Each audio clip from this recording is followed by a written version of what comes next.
Olá, boa tarde. Meu nome é Rogério, sou responsável técnico da Vigilância em Saúde, vocês me conhecem.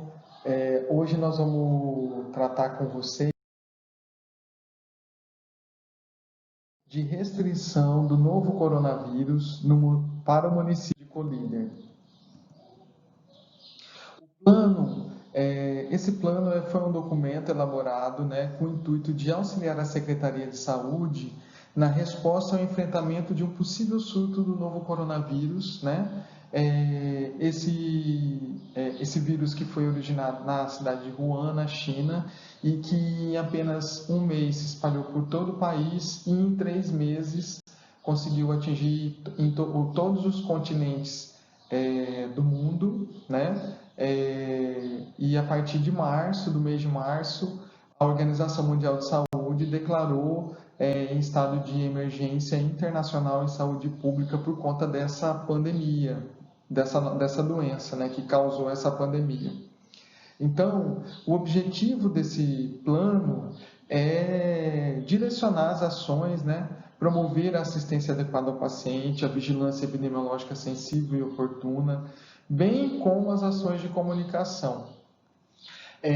Além disso, desenvolver atividades de rotina que dão sustentação às ações que serão aplicadas nesse plano de contingência, tá? Então, ele vai ter um objetivo claro de definir as estratégias de atuação da Secretaria Municipal de Saúde de Colíder em alinhamento com as definições constantes do plano de contingência do Covid-19 e os resultados esperados quanto ao momento emergencial em saúde pública, instituir o Comitê de Crise no município de Colíder para monitoramento da doença, adotar medidas para reduzir a morbidade decorrente da disseminação do novo coronavírus no município de Colíder e ainda estabelecer a utilização de protocolos e procedimentos padronizados para a resposta ao novo coronavírus.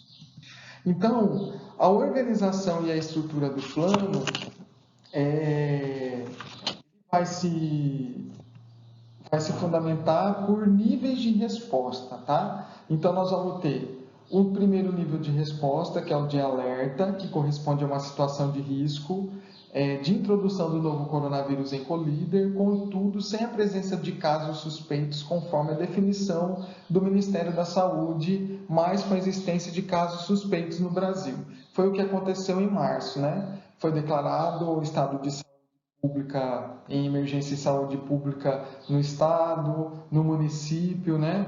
Em decorrência, porque já havia casos confirmados e suspeitos no Brasil, e aí então nós já passamos desse nível de alerta, né? Depois, o segundo nível, perigo eminente, que corresponde à situação em que há caso suspeito em Colíder, de acordo com a definição do Ministério da Saúde. Então, também já passamos por esse período, né, de casos suspeitos em Colíder, né? E como hoje a gente já tem caso confirmado, nós estamos então no nível de emergência em saúde pública. Se vocês pegarem na página onde está no capítulo 3 da organização da estrutura do plano, lá no item 3.1 de definição dos níveis de resposta, na letra C, nós vamos entrar no nível de resposta em emergência em saúde pública, né? Então, lá descreve 3 tipos de cenário. O cenário 1, que corresponde à situação em que há caso confirmado importado em Colíder, ou seja, sem transmissão local. O cenário 2, que corresponde a uma situação em que há caso confirmado caso confirmado em Colíder, ou seja, com transmissão local. E o cenário 3, transmissão local comunitária sustentada quando houver casos confirmados sem vínculo contato próximo ou domiciliar.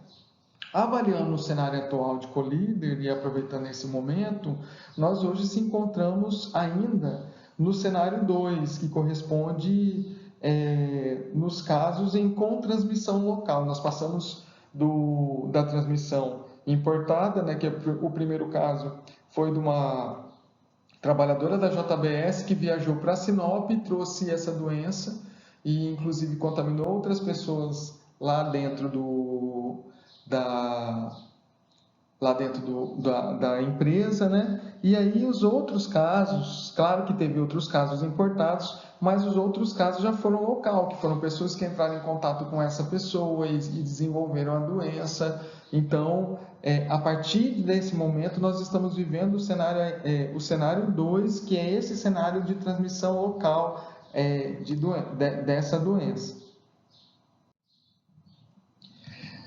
Quando a gente vai para a realização das atividades, também nós pensamos nas atividades por níveis de resposta. Então, para cada nível de alerta, haveria então uma resposta da gestão, da vigilância em saúde e da atenção básica, né? No primeiro cenário, no nível de resposta em alerta, nós vamos ter várias ações da gestão, e aí é interessante destacar que para o nível de alerta se instalou o Comitê Municipal do Coronavírus, identificou os recursos que era preciso adquirir para a realização do trabalho, promoveu o meio de garantir a execução das atividades, né, em meio desse alerta, e estratégias eficientes de educação permanente para os profissionais da rede do município. Isso foi a gestão, uma das coisas que a gestão fez, porque foram várias. Outra questão que está alencada, né, no plano, outra questão que também está alencada no plano em relação à vigilância foi de sensibilizar a rede pública e privada para a notificação imediata dos casos suspeitos, de acordo com a definição de caso vigente, né, estabelecido pela SES e pelo Ministério da Saúde, e auxiliou na construção de fluxo assistencial junto com a atenção básica e a gestão para melhor atender as pessoas. Além disso, auxiliou também na capacitação desses profissionais no estabelecimento de protocolos nesse momento de alerta, para que o manejo clínico pudesse ser feito com responsabilidade, com conhecimento, quando houvesse casos confirmados em colíder. Em relação à atenção básica, também auxiliou na elaboração de fluxo, né? Reforçou medidas de precaução padrão para os profissionais e para os pacientes, né? Reforçou também, instituiu e reforçou protocolos de desinfecção de bancadas, de materiais, né? A fim de que ofertasse um serviço livre de danos. E quando a gente passou para o perigo eminente, para o nível B já, né, do perigo eminente, intensificou-se então todas as ações do nível A e ainda garantiu, né, a gestão ainda garantiu, no caso da gestão, garantiu o apoio imediato para fortalecer as equipes, uma resposta rápida, ampliou a publicidade sobre a Covid-19, né, e essa ampliação ainda ela está em constante construção, porque a gente precisa estar cada vez mais envolvido em torno da comunidade, né, para a gente eliminar as arestas e melhorar o serviço público, porque é assim que o SUS funciona. Também em relação à vigilância em saúde, nesse caso de alerta, realizou o levantamento dos contatos dos notificados, então, no caso de uma pessoa suspeita, levantou todos os contatos, né, que essa pessoa tinha para monitorar, também possibilitou a coleta de amostras biológicas para o laboratório. Então, a partir desse momento, então, começou-se o trabalho de capacitação das equipes para definição de qual tipo de melhor coleta para aquela pessoa suspeita, né, o RT-PCR ou o teste rápido. E, em relação à atenção básica, instituiu agora a vivência dos protocolos instituídos internamente, né? E garantiu a continuidade do abastecimento de EPIs, a fim de que o serviço não viesse causar algum prejuízo ao trabalhador. Já nos níveis mais atuais, né, no caso em que a gente está vivendo da emergência em saúde pública, quando já se tem um caso confirmado aqui, o plano trouxe uma série de itens alencados para a gestão, para a vigilância e para a assistência à saúde, né, para a atenção básica. No caso da assistência, no caso da gestão, né, continuam as reuniões, né, do comitê, principalmente essa conversa mais próxima com o Poder Executivo Municipal, com o chefe do Poder Executivo Municipal. Em relação à vigilância, nós monitoramos a evolução clínica dos casos suspeitos e confirmados, né? E com a atenção básica, ele ampliou o serviço de atendimento, estendeu, né, para o atendimento dos dias, né? Hoje o Perim, por exemplo, funciona todos os dias da semana, das 7 às 5 da tarde. E em relação à evolução clínica, respeitou o que estava instituído pelo Ministério Público, fazendo o isolamento social dessa pessoa por 14 dias, os casos suspeito e confirmado, até que houvesse a melhora da evolução clínica desse paciente. Outra situação, né, que foram as medidas adotadas, então, inspirado pelos protocolos, né, e pelas normativas da Organização Mundial de Saúde e pelo Ministério da Saúde, que foi, a princípio, para evitar aglomerações, né, e uma possível contaminação das pessoas que procurassem os serviços de saúde, suspender, nesse primeiro momento, os atendimentos ambulatoriais, né? Então, a partir de agora, as unidades passam a trabalhar com as doenças de forma aguda, né? E não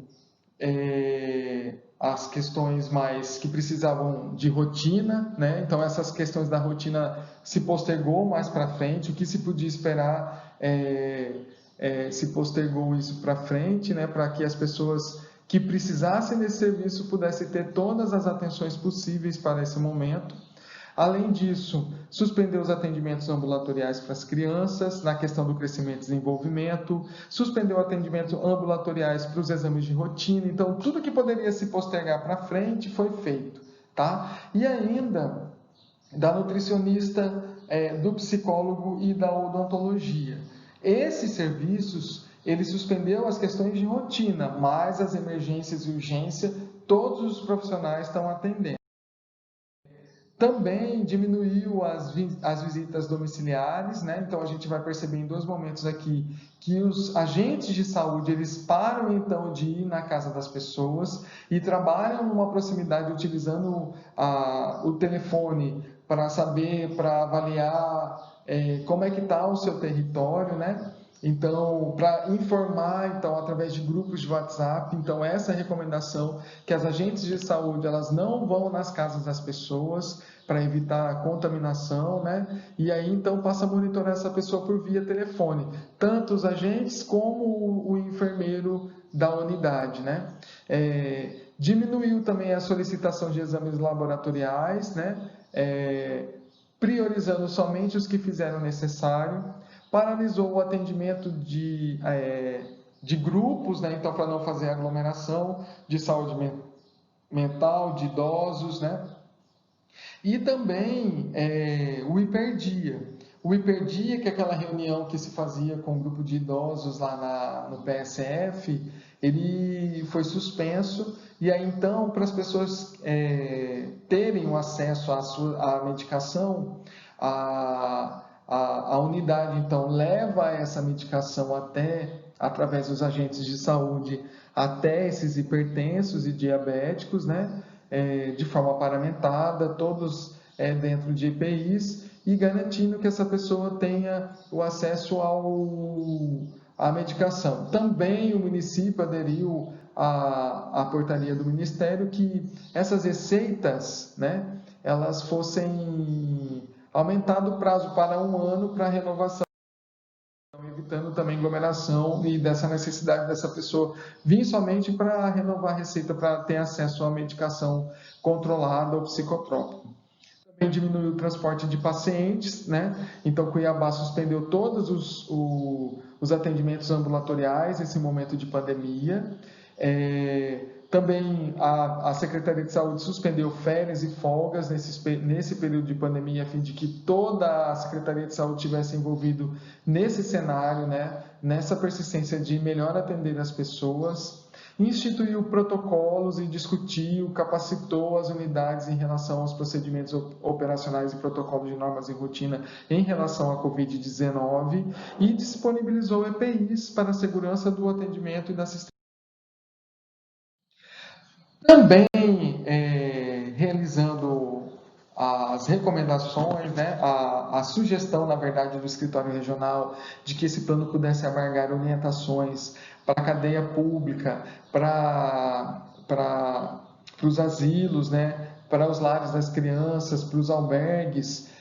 Nós, então, construímos recomendações através das orientações que hoje tem da Anvisa, né? Então, uma das recomendações que a gente fez foi para controle da infecção do coronavírus nas instituições de longa permanência, que é um documento especialmente voltado para a casa do peregrino aqui em Colíder, e aí ele traz pontua toda a identificação de funcionários com sintomas respiratórios que precisa ser feito, na ocorrência de diagnóstico positivo de paciente ou de profissional, o que precisa ser feito, né? Tá tudo relatado ali, né?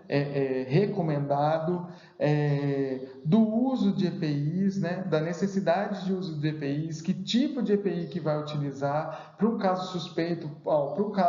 suspeito e confirmado de Covid-19.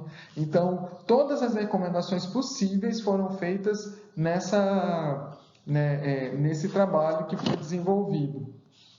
Também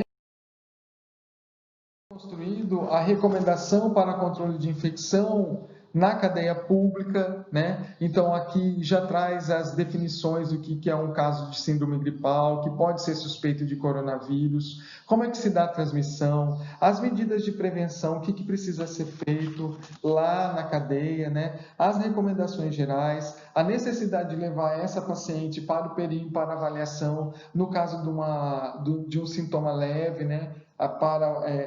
De um sintoma leve dessa detenta, as orientações para a equipe de saúde prisional, né? E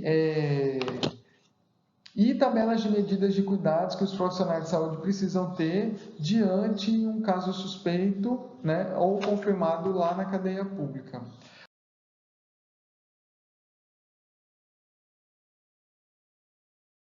Infecção do coronavírus em instituição de acolhimento.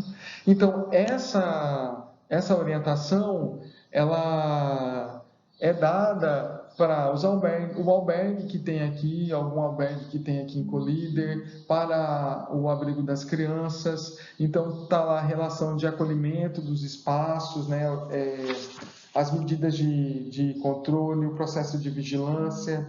Outra coisa que está instituída lá, a relação de trabalhadores, o que precisa ser feito nesses locais, quais tipos de orientação, na vigilância dessas crianças ou dessas pessoas que moram em albergues, como que é preciso quando e como é preciso higienizar, quais EPIs eles precisam utilizar, na suspeita, o que precisa ser feito, para qual unidade precisa encaminhar, ou PERI ou hospital regional, e em relação a visitantes, o que precisa ser feito, diminuir, evitar. Então, pontuamos todas as questões mais pertinentes nesse momento que precisa ter cuidado para que não haja contaminação, né, ou leve contaminação para as pessoas que dependem desse serviço.